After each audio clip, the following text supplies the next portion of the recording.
Hello friends, welcome back to my channel. कैसे हैं आप जी? उम्मीद करती हूँ कि आप जहाँ भी होंगे मज़े में होंगे और खुश होंगे। आज है मेरी छुट्टी और छुट्टी के दिन मेरे घर का काम शुरू। तो सुबह का वक्त है एक्चुअली। अभी बेटा मेरा सो रहा है, बेटी बस अब उठने ही वाली है। तो मैंने सोचा क्यों ना मैं सुबह सुबह जितना काम हो मैं निपटा लूँ। तो बहुत ही कम ही मौका मिलता है कि मैं ढंग से घर की क्लीनिंग कर पाती हूँ। तो आज मैंने सोचा कि क्यों ना मैं सुबह से ही लग जाऊँ। तो यहाँ पे मेरे फ्रंट रूम में जो मेरा हॉल है उसमें ही यहाँ पे बेसिन है।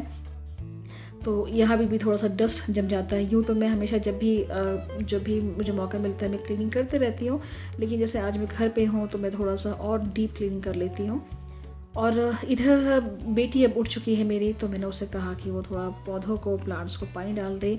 एक्चुअली कुछ प्लांट्स पे डायरेक्ट सनलाइट आती है तो इसलिए ज़्यादा ध्यान देना पड़ता है। और यहाँ पे मेरे किचन का थोड़ा-सा रेनोवेशन का काम हुआ था, जब उसके बाद मुझे कुछ स्लैब मिल गया। एक्चुअली जो प्लाईवुड है वो मिल गया, तो मैंने उसे एक एज़ अ शेल्फ़ की तरह वहाँ पे यूज़ कर लिया और वहाँ पे मैंने कुछ पॉट्स लगा दिए। तो एक उधर का काम थोड़ा-सा निपटाया मैंने। अब जब इधर आई हूँ तो यहाँ पे मुझे अपने शोकेस को क्लीन करना है, तो यहाँ पे भी बहुत डस्ट आ गया है। तो एक्चुअली ये मेरा जो घर है वो रोड के पास पड़ता है, इसलिए बहुत ज़्यादा गंदगी आती है, बस सफाई करते ही रहो।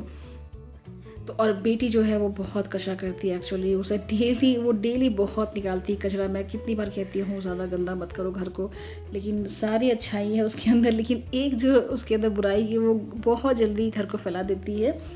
अच्छा, उधर की क्लीनिंग में करते-करते अभी मैं बना रही हूँ हस्बैंड के लिए नाश्ता। उन्होंने कहा कि आज नाश्ता बिल्कुल हल्का रखो, तो मैं बना रही हूँ झालमुड़ी।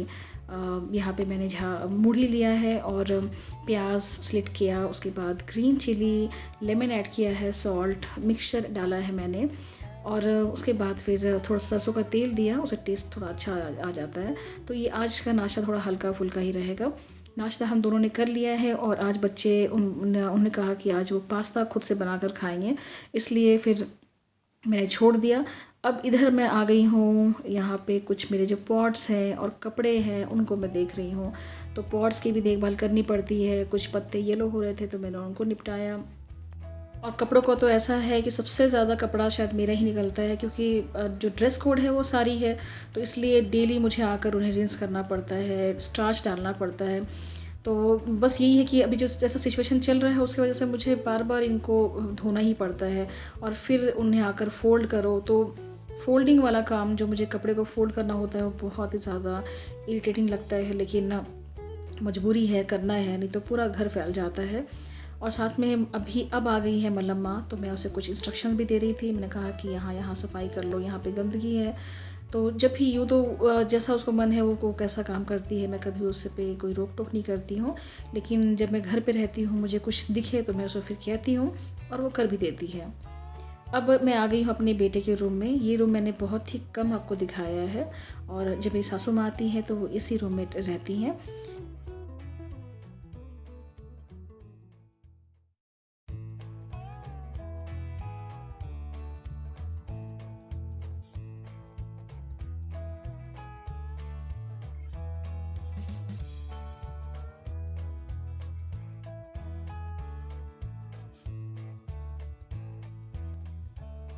बेड को सेट करने के बाद अब आती है बारी अब मेरे बेटे के स्टडी टेबल को ठीक करने की।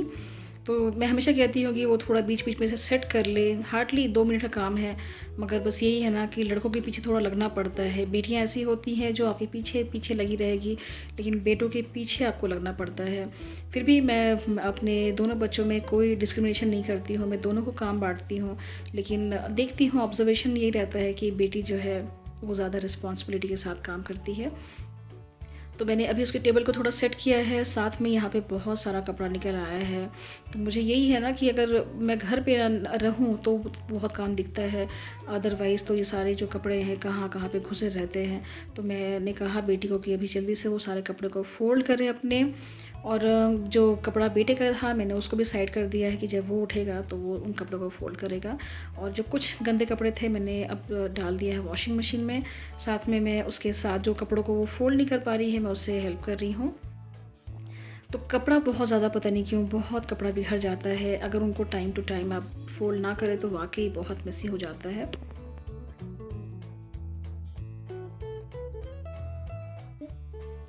और साथ में अब यहाँ पे मेरी तैयारी चल रही है दोपहर के लंच की। तो दोपहर के लंच में आज मैं बनाऊंगी पालक पनीर। पालक के साथ मैंने थोड़ा सा इसमें मेथी ऐड कर दिया है, क्योंकि बच्चे ऐसे अलग से खाएंगे नहीं मेथी, तो मैं इसमें ही थोड़ा सा डाल देती हूँ।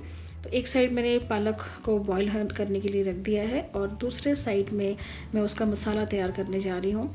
तो मैंने यहाँ पे 2 प्याज चॉप करके ऐड किया था, थोड़ा ज़ीरा ऐड किया था, और जब वो थोड़ा सा ब्राउन हो गया तो मैंने यहाँ पे कूटा हुआ अदरक लहसुन डाल दिया है।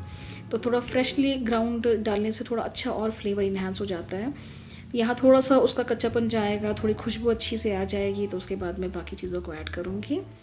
और इसी बीच मैंने लगा ली अपने बालों में मास्क। तो क्योंकि काम करते करते आज मेरा पूरा दिन चला जाएगा और फिर नेक्स्ट डे फिर से स्कूल रहेगा, तो मैंने अपने बालों में एलोवेरा और लेमन, एग और थोड़ा सा कर्ड और मेथी, मैंने इनका पेस्ट बनाकर बालों में लगा लिया है। तो 1-1.5 घंटे तक मेरे बालों में रहेगा, तब तक मेरा ये बाकी सारा भी जितना काम है वो हो जाएगा। अच्छा, मैंने यहाँ पे अब डाल दिया था टोमेटो, और उसके बाद मैंने डाला था turmeric powder, red chilli powder, pepper powder, थोड़ा सा धनिया मैंने ऐड किया था।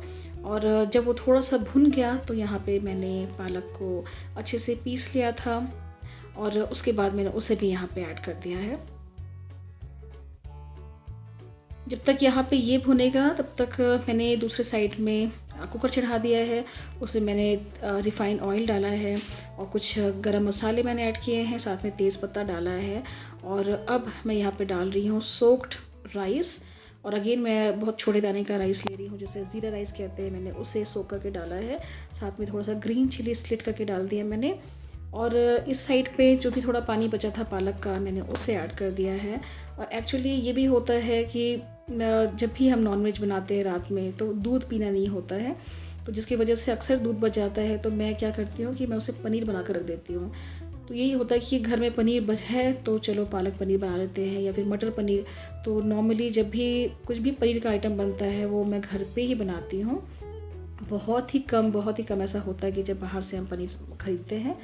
अच्छा, यहाँ पे जब तक जो पालक है वो थोड़ा पकेगा, क्योंकि अभी वो कच्चा है, तब तक यहाँ पे मैंने चॉप्ड वेजिटेबल्स डाल दिया है। मैंने सिर्फ कैरेट और पीस यहाँ पे डाला है, और साथ में अब डाल दिया है मैंने इसमें पानी, अंदाज से डाल दिया है। और अब नमक डालकर इसे पकने के लिए छोड़ दूँगी। तो आज धूप काफ़ी अच्छी है, एक्चुअली बहुत अच्छी धूप मेरे किचन पे पड़ रही है। नॉर्मली यहाँ का वेदर पता नहीं, कभी कभी बहुत ज़्यादा चेंज होता है, फ्लक्चुएट होता रहता है। कभी यहाँ पे अचानक बारिश हो जाती है, कभी धूप निकल आती है। तो आज मैंने देखा कि काफ़ी धूप थी मेरे किचन पे, बहुत ज़्यादा ब्राइट जो है यहाँ पे लाइट पड़ रही थी। अच्छा, यहाँ पे अब मैं एक और चीज़ बनाने जा रही हूँ। इनको बहुत पसंद है एक्चुअली। इन्होंने कहा कि आज केले का कोफ्ता बनाओ। तो यहाँ पे मैंने अराउंड 3 केले को मैंने हाफ कट कर लिया था और उसे मैंने बॉईल कर लिया है। जैसे बॉईल करते हैं आराम से ये पील आउट हो जाता है, कुछ इस तरह से। तो मैंने इसकी तैयारी कर ली है। साथ में यहाँ पे अलग से मैंने ना कोफ्ता बनाने के लिए मैंने यहाँ पे 2 प्याज को बारीक चॉप किया था, ग्रीन चिली, कोथिमीर, और अब यहाँ पे जो सबसे इम्पॉर्टेंट चीज़ है वो जाएगा सत्तू।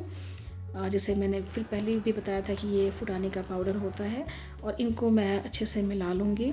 बहुत ही मज़ेदार, बहुत अच्छा बनता है। स्नैक्स के फॉर्म में आप खाइए, बहुत ज़्यादा अच्छा बनता है। तो यहाँ मैंने तेल चढ़ा दिया है। मेरा कोफ्ते का बैटर जो पेस्ट है वो अच्छे से तैयार हो चुका है। साथ में मैं इधर पालक को भी देख रही हूँ। तो पालक में मैंने डाल दिया है पनीर, और थोड़ा सा मैंने डाला है गरम मसाला।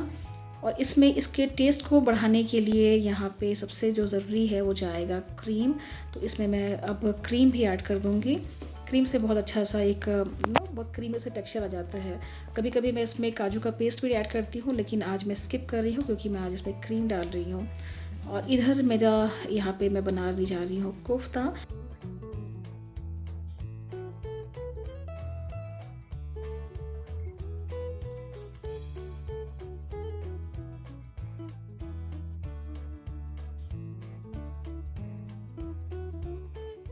तो खाना मेरा ऑलमोस्ट डन है। यहाँ पे मेरा वेज पुलाव बनकर तैयार हो गया है। साथ में पालक पनीर भी रेडी है। मैंने पहले ही उसमें डाल दिया है क्रीम, बट थोड़ा सा लास्ट में मैं और खाने से पहले इसमें क्रीम ऐड कर दूँगी।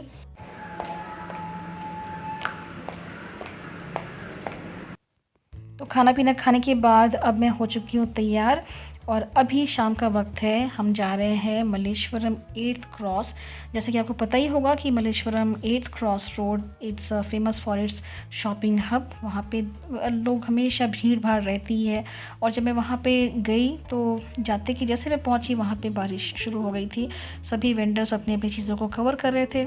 एक बार तो ऐसा लगा मुझे कि शायद मैं यहाँ से अब मुझे यूं ही जाना पड़ेगा, लेकिन 5-10 मिनट के बाद फिर से सारा कुछ नॉर्मल हो गया। बारिश रुक गई और फिर we were back to square one. और यहाँ पे ऐसी चहल पहल थी, लग ही रहा था कि किसी को किसी चीज़ का डर भी है। लेकिन साथ में मेरी बेटी मेरे साथ थी तो थोड़ा सा मुझे उसके लिए थोड़ी चिंता हो रही थी। एनीवेज यहाँ पे जब मैं आई हूँ तो मुझे एक ज़रूरी काम था। मुझे एक्चुअली रेडीमेड ब्लाउज़ लेने थे। तो किसी ने मुझे बताया कि हनुमान स्टोर एंड कामधेनु, जी हनुमान स्टोर और कामधेनु में आपको आपकी मनपसंद की रेडीमेड ब्लाउज़ मिल जाएंगे। लेकिन जब मैं वहाँ पे गई तो सब कुछ ठीक था, लेकिन उन्होंने बताया कि आप जिस तरह की चीज़ें ढूंढ रही हैं वो यहाँ पे अवेलेबल नहीं है, क्योंकि डिमांड नहीं है उनका। तो लोग जो है आजकल बिल्कुल शॉर्ट स्लीव के लिए डिमांड करते हैं, या फिर बहुत ही डीप जिनका नेक हो वैसा। जबकि मेरी जो चीज़ें थी प्रायोरिटी थी बिल्कुल जस्ट ऑपोजिट थी। मैं 3/4 ब्लाउज ढूंढ रही थी और जिनका जो ये है बहुत ज़्यादा वो बैक वगैरह जो है वो बहुत ज़्यादा एक्सपोज ना हो। तो इसलिए मुझे वैसी चीज़ें यहाँ मिली नहीं। फिर भी उनमें से मैंने 1-2 को सेलेक्ट किया कि एटलीस्ट टाइम बिंग कुछ हो जाए, क्योंकि बहुत सारी साड़ी मेरे पास पड़ी हुई हैं लेकिन मैं पहन नहीं पा रही। तो यहाँ से मैंने 2-3 ब्लाउज़ लिया, लेकिन जिस तरह का मैं ढूंढ रही थी मुझे वो मिला नहीं। और साथ में मैंने एक प्लेन साड़ी भी यहाँ से लिया, मुझे वो पसंद आया तो वो मैंने लिया है। और जिनको इस तरह की चीज़ें पसंद है शायद उनके लिए तो ये शॉप बहुत ही अच्छा है। बस यहाँ से मेरी शॉपिंग ख़त्म हुई है।